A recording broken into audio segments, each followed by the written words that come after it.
If you ever drove the winding back roads outside Prescott Valley, Arizona, you might have passed by a stretch of high desert with nothing but brittle mesquite trees, rust-colored hills, and barbed wire fences long forgotten by time. That land looked empty to most people. But it wasn't. Not to Clint Rowe. He lived in a squat house on a rise, just off a red dirt road with no name. There was no mailbox, no trash pickup, just a rusty gate with a cattle skull and a crooked, "No trespassing" sign that had been there since the early '80s. To the untrained eye, Clint looked like any other ranch hand.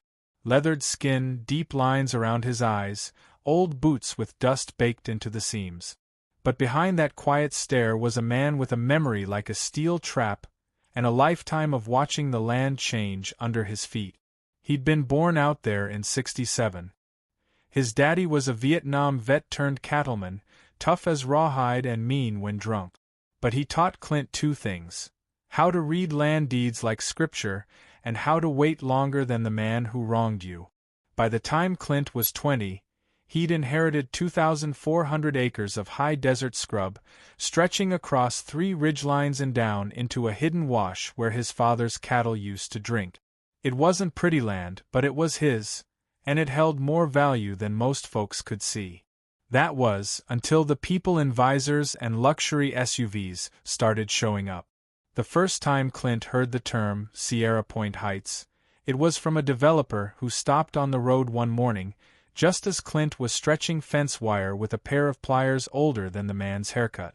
"You ever think about selling?" The guy had smiled too wide. "We're putting in a high-end community just over that ridge." Clint didn't even glance up, just tightened the fence line and said, "You put in what you want. Just don't cross this wire." The developer laughed like it was a joke. Clint didn't laugh. Over the next year, the trucks came. Excavators, cement mixers, grading machines. They started on the far side of the ridge, just inside what Clint knew was Section 3B, a 280-acre patch of land that had once been disputed in a water rights case back in 1985. Clint knew because he'd been in court with his daddy back then, and they'd won. The paperwork still sat in a steel box under his bed. But the HOA? They didn't ask questions. They just built. The new community looked like a desert resort. Identical tan homes with white stucco, artificial turf, a community center, and imported palm trees that didn't belong in Arizona. They called it affordable luxury. To Clint, it looked like a mirage built on arrogance. The worst of it came not with noise, but with letters. One day, Clint got a manila envelope stuffed into his fence gate. No return address, just a printed seal that read Sierra Point Heights HOA. Inside, a notice. "You are in violation of Sierra Point Beautification Code Section 4.2, Visible Yard Refuse. Please remove broken equipment and derelict vehicles within 14 days or face a $500 citation." Clint stared at the letter, then looked up at the old rusted tractor parked next to his barn. That tractor had been his father's. It hadn't run in a decade, but Clint refused to move it. It was history, legacy, and more importantly, he didn't live in Sierra Point Heights. He lived next to it. He folded the paper, walked back to the fence, and slid the notice into the barbed wire. Let the wind take it. But the notices kept coming. One for non-permitted livestock, meaning Clint's chickens. Another for noise complaints, even though Clint hadn't used a generator in months. Then came a knock. 3 HOA board members in matching khakis and clipboards. Front and center was Delilah Crane, the self-appointed HOA president. Delilah had a stiff smile and a sharper tongue. She spoke like Clint was a child in detention. "Mr. Rowe, we're here to help you transition into compliance with community standards.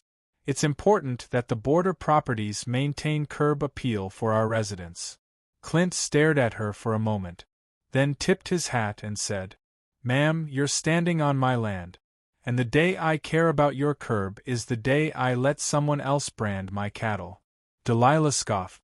"You know, resisting cooperation could result in legal recourse." He gave her the kind of smile you use on a rattlesnake. So could trespassing. They left. But Clint could feel it in his bones. They weren't done. A month later, he saw it happen. From the ridge behind his barn, Clint stood with a pair of binoculars and watched as surveying crews crossed the old dry creek bed, right into his land. They were marking the ground with flags, lining it with spray paint, grading it with bulldozers. No calls. No permission. No acknowledgement. The HOA had either made a mistake, or they thought Clint wouldn't notice. He noticed, and while they built, Clint prepared. He went back into the steel box under his bed, dug out the land deeds, water permits, and legal records from 85 and 91. He cross-checked them with county record, and then, he hired a drone operator, paid in cash, to document every inch of construction that crossed his boundaries. He didn't raise a fuss. He didn't go to the press. He simply waited. Waited for them to finish building.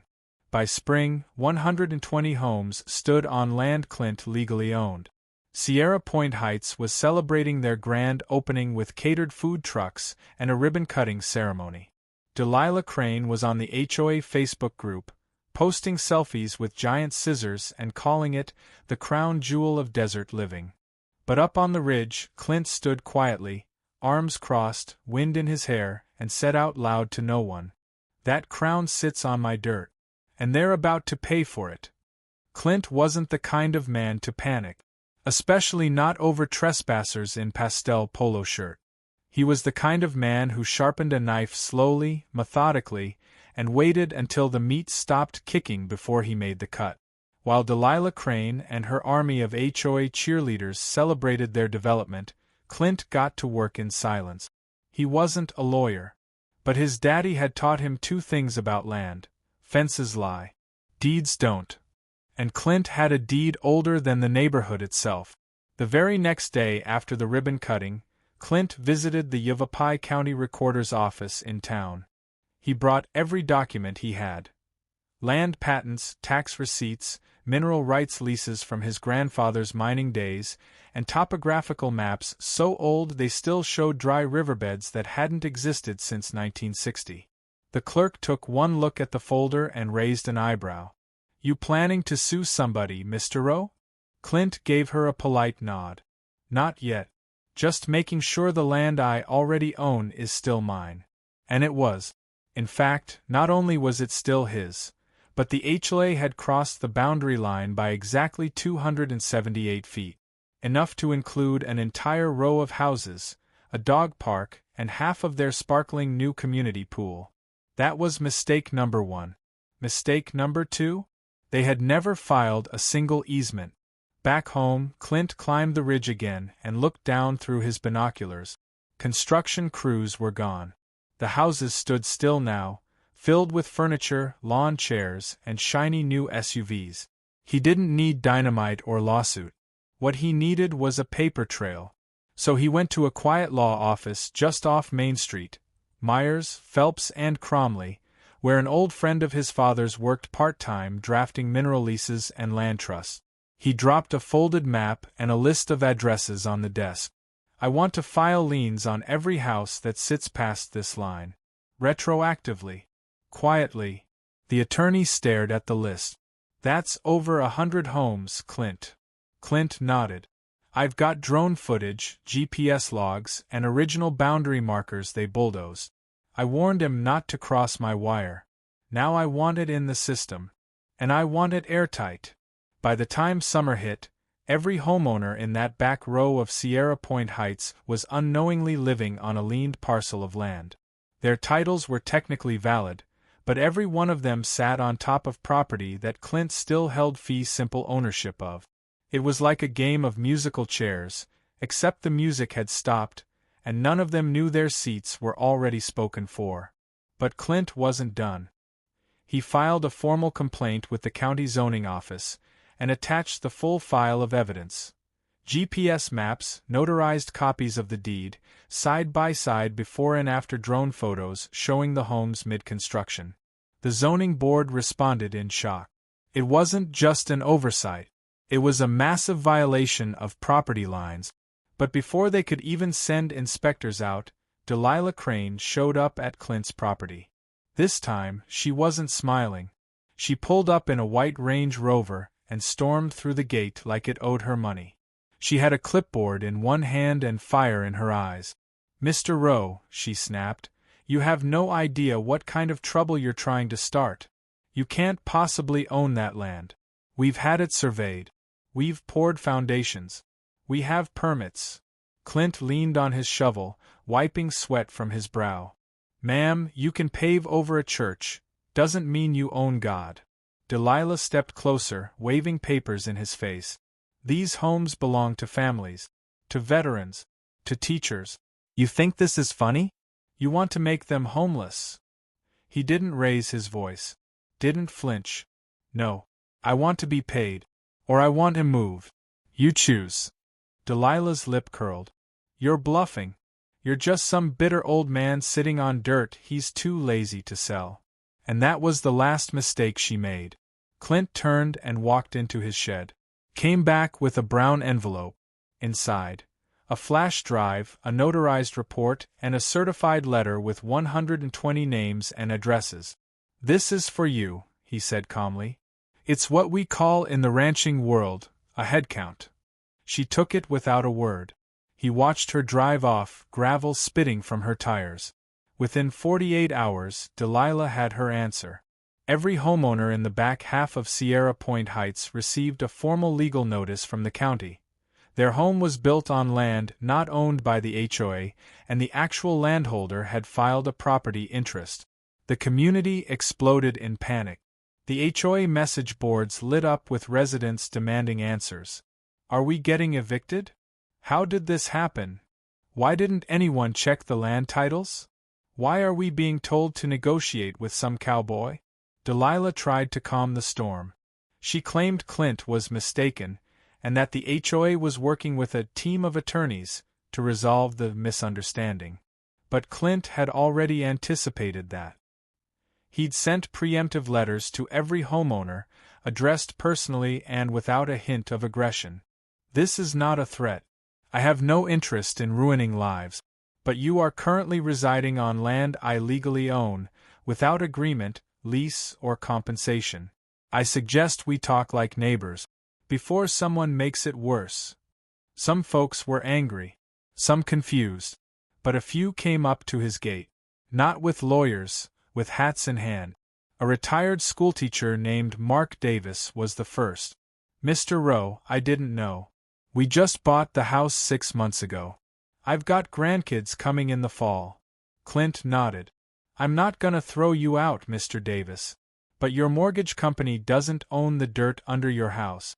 I do. So we're gonna fix that." Mark shook his hand. Others followed. But Delilah? Delilah doubled down. She brought in a corporate legal team from Phoenix. They tried to invalidate Clint's claims. Accused him of land fraud. Said he was misinterpreting survey data. So Clint handed them a letter too. Only this one wasn't polite. It came with a court date, and the records of every lien, time-stamped and stamped by the county recorder. Plus drone footage. Plus footage of surveyors crossing onto his land. Plus a notarized statement from the original developer, who had admitted, years earlier, that Section 3B was never part of the HOA's purchase, because it had failed title clearance. It was like watching a snake swallow a scorpion. By the end of the summer, the HOA was bleeding money from legal fees. Residents were demanding a recall election. Delilah's car had been egged. And Clint? Clint was just sitting on the porch, drinking black coffee, watching the dust settle. Because the real trap hadn't even been sprung yet. They say the desert doesn't forgive. That it keeps secrets buried just long enough before the sun bleaches them to the surface. And as the blistering heat of late August settled over Sierra Point Heights, the skeleton of the HOA's biggest secret was beginning to rattle in full view. But Clint was calm. He fed the chickens, sharpened his tools, sat on his porch in the evenings and watched the HOA implode from the inside. Because everything was going exactly as he planned. It started with the title insurance companies. When Clint's liens became publicly recorded, They triggered a red flag in every mortgage agreement tied to the 120 affected homes. Banks began pulling files. Insurance adjusters called residents in a panic. There's an encumbrance on the land your house is sitting on. No, sir, we cannot guarantee title coverage. Ma'am, if this isn't resolved, your mortgage is in default. One homeowner had a deal fall through on a pending sale. Another got notice from their bank that their homeowner's policy had been suspended. Suddenly, what Delilah had brushed off as a misunderstanding became a ticking financial bomb. Residents flooded the community center, shouting over each other. Why didn't you verify the land titles before breaking ground? Why are we on the hook for your mistake? We should be suing the HOA, not this Clint guy. Delilah stood at the podium like a puppet in a windstorm. Her HOA board members, the same ones who used to strut around with measuring tape and fine notices, had vanished, quit, resigned, ghosted. She was alone and everyone knew it. But Clint wasn't done. He had one last move, and it was the one that would leave the HOA with no way out. The morning of the court hearing, Clint rolled into Prescott County Courthouse in a truck older than most of the HOA board members. No tie, no briefcase, just a folder under one arm and a calm, steady stride. Delilah arrived in a tailored pantsuit, flanked by 3 lawyers from Phoenix who looked like they charged by the minute and smelled like litigation. The courtroom was small. Just a judge, a few gallery seats, and one local reporter who had caught wind of the property dispute and was sniffing around for a scandal. Clint stood when the judge addressed him. "Mr. Rowe, can you clarify the basis of your claim?" He did more than clarify. He laid out everything. Original deed from 1951. Survey reports from 1986 and 2003, both filed with the county. GPS coordinates pulled from drone footage, overlaid with HOA construction map. Photos of surveyors placing flags on his property, dated months before the HOA ever claimed they purchased it. Recorded phone call from the original land developer confirming Clint had never sold, and that Section 3B had been excluded from all land sales due to a title dispute the HOA ignored. Clint's voice never rose. His hands never shook. He just presented the truth like it was as natural as breathing. The judge took it all in, listened, read, then turned to Delilah's attorneys. "Do you have any evidence showing legal transfer of land title for Section 3B to your client?" The lead lawyer adjusted his glasses. "Your Honor, we do not." Delilah blinked. "Wait, what do you mean you don't?" The lawyer didn't look at her. The judge nodded. "Then the matter is clear. The land belongs to Mr. Rowe. Every structure built on it exists without his consent, and he has every legal right to enforce lien rights, lease terms, or seek damages." He banged the gavel. That was the moment everything shifted. Delilah didn't speak as they left the courtroom. One of the lawyers peeled off immediately, probably already updating his invoice. The other 2 walked her to her car and didn't say a word. But Clint? He walked across the courthouse parking lot with the same unbothered pace he'd had walking in. Except now, he owned every square foot under those 120 homes. What followed was a week of silence from the HOA board. Then a letter, printed on thick stock, slipped into every mailbox. Special HOA meeting, urgent. They held it in the community center auditorium. Over 300 people packed inside, shoulder to shoulder, fanning themselves with papers, jaws tight. Delilah stood on stage like a prisoner waiting for sentencing. Her voice was hoarse. "No mic this time. I want to begin by offering my sincerest apologies. We made assumptions. We did not verify the title history. And we built on land we didn't own." The room exploded, yelling. Some in tears. One older woman openly wept, clutching her HOA bill like it was a death notice. Delilah tried to speak again. "There's one path forward." And that's when the side doors opened. Clint walked in, boots echoing on tile, clean shirt, folder in hand. He walked up to the front, nodded once, and stood beside Delilah without looking at her. Then he faced the crowd. Name's Clint Rowe. I'm not here to rub salt in anything. But I am here to make sure y'all know your options. He held up the folder. Option 1. You fight this in court. Again. Spend tens of thousands and lose. Again. He paused. Option 2. You accept a legal land lease agreement.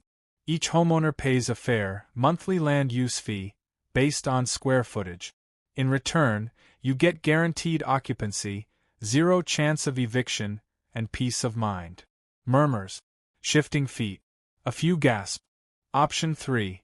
You move your home off my land. Good luck with that. Silence. Then a woman stood up. How much? Clint opened the folder. $200 a month per home. That's a hell of a deal, considering your property just became waterfront, on my pond. Someone laughed. It broke the tension. Clint continued. You want to fight it? Go ahead. But I've been fighting for this land since I was 15. You're not gonna outlast me. And that's when Delilah, face pale, stepped down from the podium. She handed Clint the microphone. The board has voted unanimously to resign. Effective immediately. Clint didn't smile. He just nodded. Then I'll take it from here. That night, Clint walked the ridgeline again, watching the sun dip below the horizon. Below him, porch lights blinked on across Sierra Point Height. Lights built on his dirt, paying him, now, for the privilege. He lit a cigarette, exhaled slow, and spoke softly to the desert air. Told you not to cross my wire. 2 months had passed since Clint Rowe became the de facto landlord of Sierra Point Height. To the untrained eye, not much looked different. Kids still played in the manicured park. The artificial turf still shimmered under the desert sun.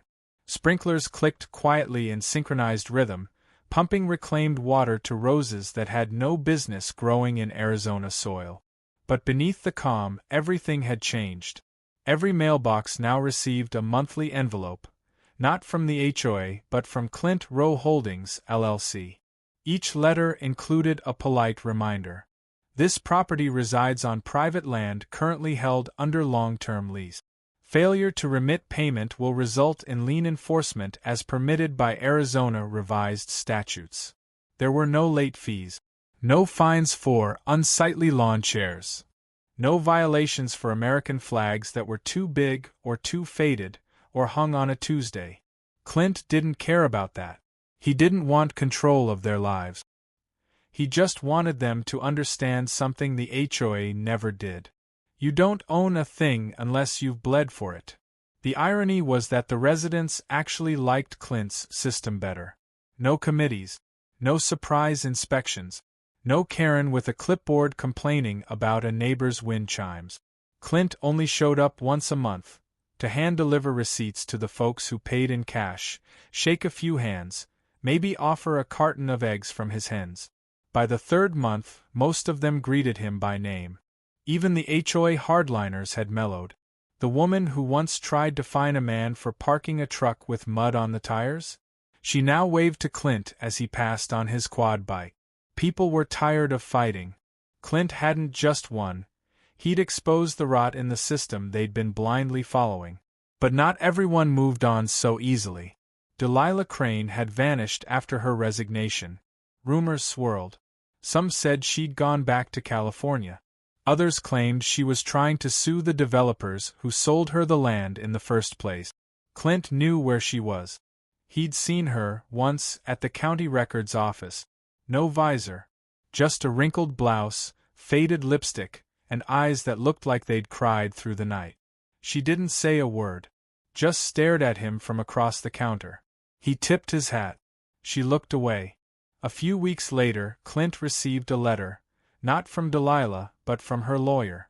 Our client requests a private settlement regarding personal liability stemming from unauthorized development and negligent representation.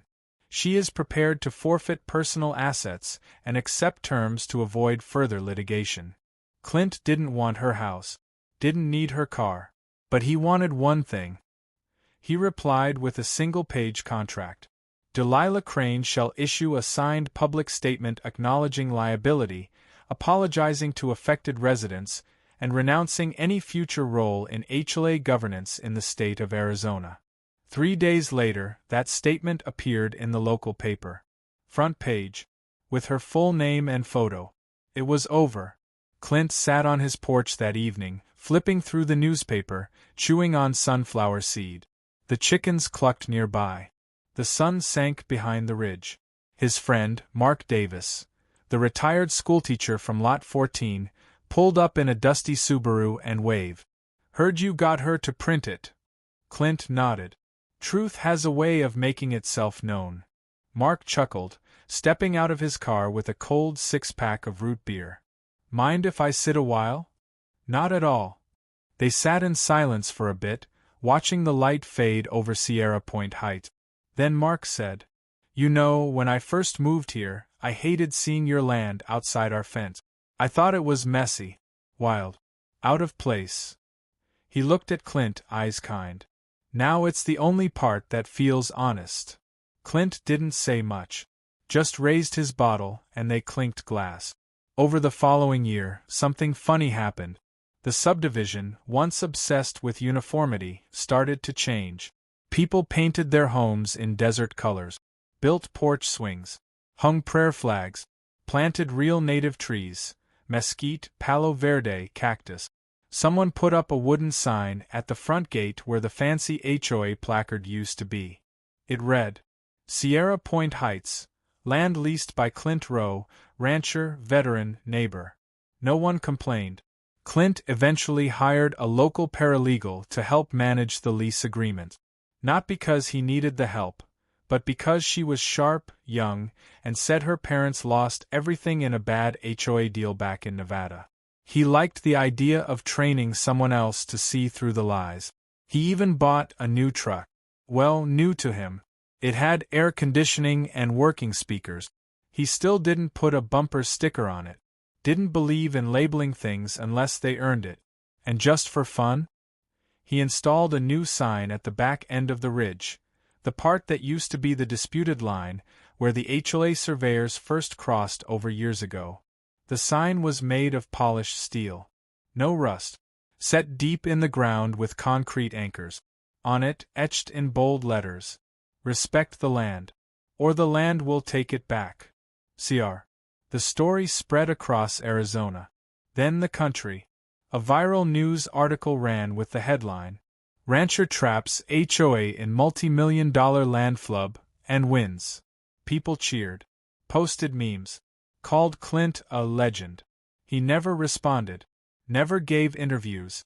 When a reporter showed up at his fence gate, Clint said, "The land doesn't care about headlines.